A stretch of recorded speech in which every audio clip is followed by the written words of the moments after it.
Namaskar, my friends. Today I am back with another Transformers review. Yes, the Transformers reviews are officially back, and I've got quite a few figures lined up in the pipeline. But first things first, let's look at what we're going to be reviewing today. For today's review, we have the Gear Factory Gale, Bolt the Airfighter, also known as Dreadwing, the Decepticon with principles, I might add, from the Transformers Prime show. Yes, one of my favorite, probably my favorite Transformers show of all time. But before we get to the figure itself, let's start with the packaging. And honestly, this is a very nice looking box. Right up front, you've got Dreadwing in action attacking Bulkhead, which immediately sets the tone. On the side, there's a clean image of Dreadwing, and on the back we get a sketch style illustration of the character, which looks pretty cool. The box also mentions Robo Fighter in hidden modes. That's the description they've gone with. Along the side, you'll find a wireframe model of the aircraft alt mode with bold Airfighter written next to it. Age rating is 15+, and that's pretty much it. Overall, it's a fairly simple generic box. Nothing too flashy, but the artwork does a decent job and it looks good enough for what it's supposed to be. So, without further ado, let's move on and take a closer look at the figure itself. So, as tradition dictates, before we take a look at the figure and the robot mode itself, let's start with the accessories, and thankfully, this guy comes loaded. Kicking things off, we get a very nice looking blade.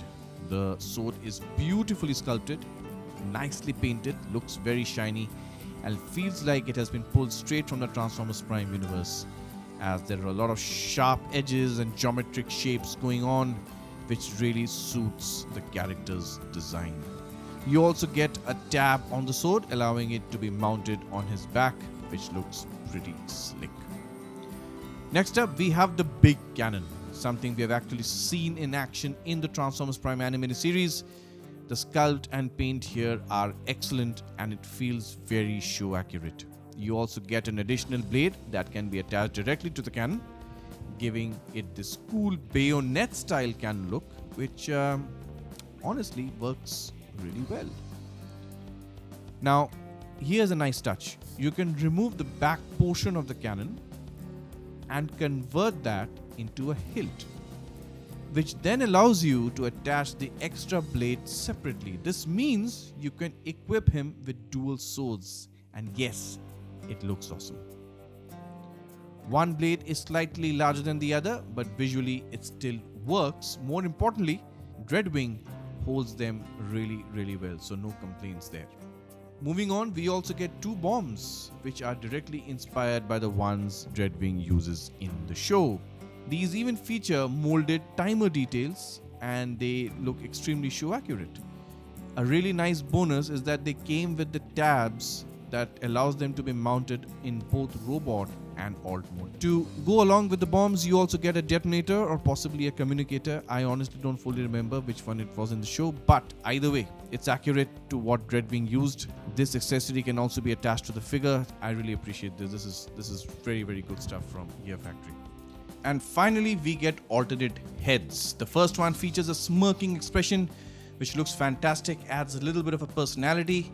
The second has a more grim, serious expression. We'll dive deeper into the head sculpts a little bit later, but it's great to see that these options have been included. And that pretty much wraps it up for the accessories, and honestly, there's a lot to like here. By the way, weapon storage is fully a thing here, and I'm really glad that they thought this out. As you can see, I've got everything stored on the figure. You can mount the bombs as well as the communicator and or detonator directly onto the wings. Both swords can be held in hand, or you can store them on his back, and the cannon can also be mounted on his back, and the sword storage integrates really nicely without looking awkward or cluttered. This is something they clearly focused on, especially since this figure comes absolutely loaded with accessories. And I'm genuinely happy that you can store all of them in robot mode. Nothing feels like an afterthought here.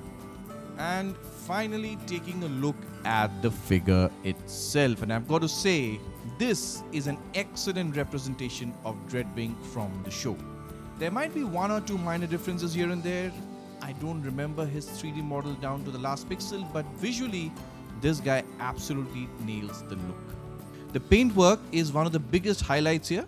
There's a good amount of paint and separation in robot mode, which really helps define the sculpt, and the metallic paint application looks fantastic. There's no die cast here, at least not that I can tell, but the plastic feels solid and the molding is done really well. Now, here's the big thing. This figure is significantly better than the Prime Universe figures that Hasbro tried to recreate a couple of years ago. While this is clearly based on the older mold, the upgrades and liberties taken here make a huge difference. It feels more refined, more premium, and just right. Taking a look at the feet again, great paint application, metallic toes, metallic feet, and all of this ties really well nicely. The gold accents across the figure also have that metallic sheen, which really elevates the overall look. The kneecaps are painted in metallic as well, and the extra bit of detail goes a long way. Honestly, this feels like a major upgrade over the first time this character was attempted in 3D form. Gear Factory basically took the original idea, injected it with a bit of steroids, and absolutely outdid themselves here. There are also some subtle but important engineering improvements. The torso to waist connection now features a proper locking mechanism, which is a definite upgrade and helps the figure feel more solid and stable. You can tell they have tried to make this look as premium as possible, and for the most part, they have succeeded. On the shelf, this guy has a serious presence. The paint separation really helps. The only downside, the Decepticon logo is missing, but that's expected since this is a KO and or third-party figure. Stickers or repro labels should easily fix that if they're available. You also get a little bit of light piping in the head, which we'll talk about in just a little bit, but overall this is a fantastic looking figure and I'm really happy with how this has turned out. And now taking a look at the portraits. Wow, just wow. Look at the light piping in the head. That is strong light piping. Seriously, well done, Gear Factory. This looks amazing. The light piping is executed extremely well, and honestly it makes the character look kind of scary. In a good way, very intimidating, very Decepticon. Now let's talk about the head sculpts themselves. The first portrait comes attached to the neck straight out of the box, and this is the look we mostly see throughout the Transformers Prime series. He doesn't smile much, always grim, always serious, and yeah, he just looks like a total badass. He is a Decepticon with principles. And yes, he actually has principles, unlike Megatron and his usual gang. The head pops off fairly easily without causing any damage, which is good, but here's where I do have a small concern. The alternate head sculpts use a transparent plastic ball joint, and that's a little bothersome, at least for me. Transparent plastic on ball joints can be risky long term. That said, the heads do pop in and pop out easily. As long as you're careful while swapping them, you should be fine. The second head sculpt has a more intense grim expression, and again, very show accurate, looks excellent. And then we have the final portrait, the smirking head sculpt. This one looks fantastic. The expression is spot on and the sculpting is sharp. And paired with that light piping, yeah, it works beautifully. Overall, despite that minor concern with the ball joint material, the portraits are extremely well done. Great likeness, great expressions, and some of the best light piping I have seen on a third-party Prime style figure in a pretty long time. So let's take a look at the articulation, starting with the head. He can look up a little bit. The range could have been a bit better, but you can push it slightly further at the cost of breaking up the sculpt due to the transformation engineering. He can also look down a bit, and my god, that light piping looks absolutely intimidating.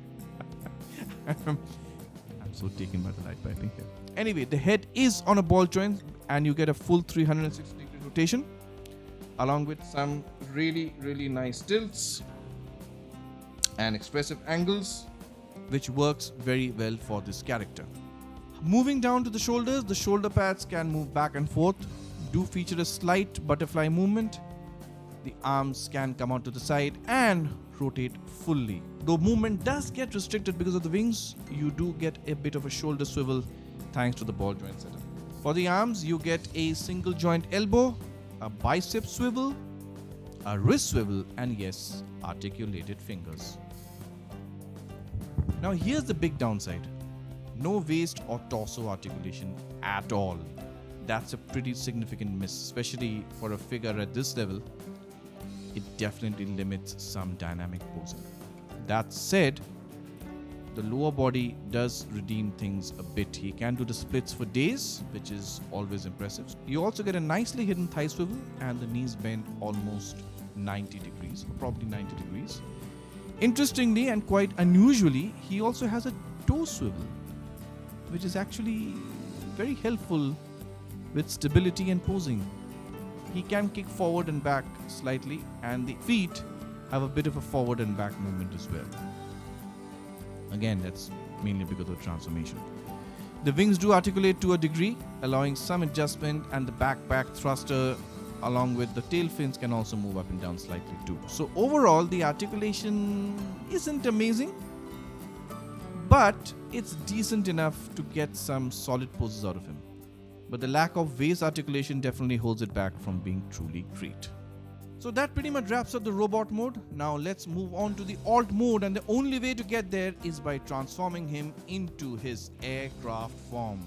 So without further ado, let's jump straight into the transformation and see how Dreadwing makes the shift from imposing Decepticon warrior to a sleek Airfighter.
And here we go, the aircraft mode. And I've got to say, this is a major upgrade compared to the first release by Hasbro.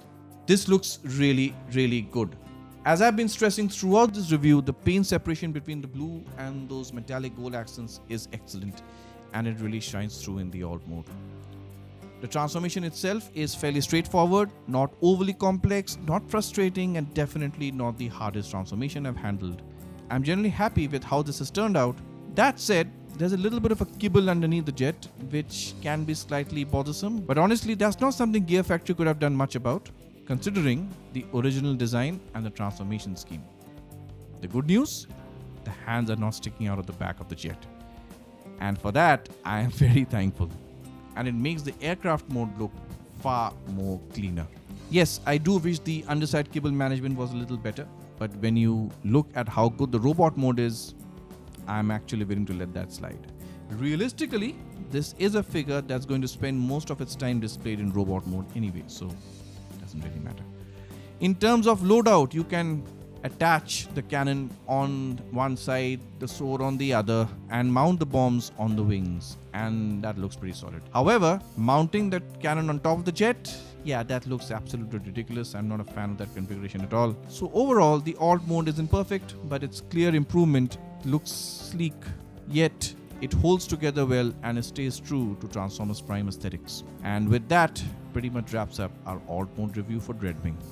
So now let's have a look at some comparison with bots from the Transformers Prime lineup before we move on to my final thoughts. First up, here he is standing alongside Optimus Prime, specifically the first edition Optimus Prime by APC Toys, and honestly the scaling works really well. Both figures look fantastic and proportion wise this just feels right. Next up we have Megatron, Lord Megatron himself, and yes, Megatron is taller than Optimus, he's also taller than Dreadwing, which is exactly how it should be. The visual hierarchy works perfectly, and Megatron and Dreadwing together just look menacing. And finally, we have Dreadwing next to Airachnid. Now, I honestly don't remember if Airachnid ever actually met Dreadwing on the show, or did she? But scale-wise, these two really look good together. Airachnid is an absolutely sick character and starting next to Dreadwing, and she holds up really well visually. So yeah, there you go. Those are your size and scale comparisons with other key characters from the show. So moving on to my final thoughts. Should you get this figure or not? If you're a fan of Transformers Prime and you are a completionist like me, and yes, I'm a completionist when it comes to Transformers Prime, then the answer is very simple. Yes, get him. Even if you're not a completionist, but you are just a Transformers fan in general, again, yes, get him. This figure is absolutely worth the money. Is he perfect? No. He does lack a few articulation points that I would have liked to see, and the jet mode does have a bit of a kibble underneath. But if you can overlook those minor issues, and honestly they are not deal breakers, then in robot mode this is easily one of the best releases from Gear Factory so far. This oversized version in particular is going to impress a lot of collectors and enthusiasts and fans of the Transformers Prime series. I am pretty confident most people who pick this up are going to appreciate it just as much as I did. This is a solid, well-executed release, plain and simple. And with that, we have come to the end of the review.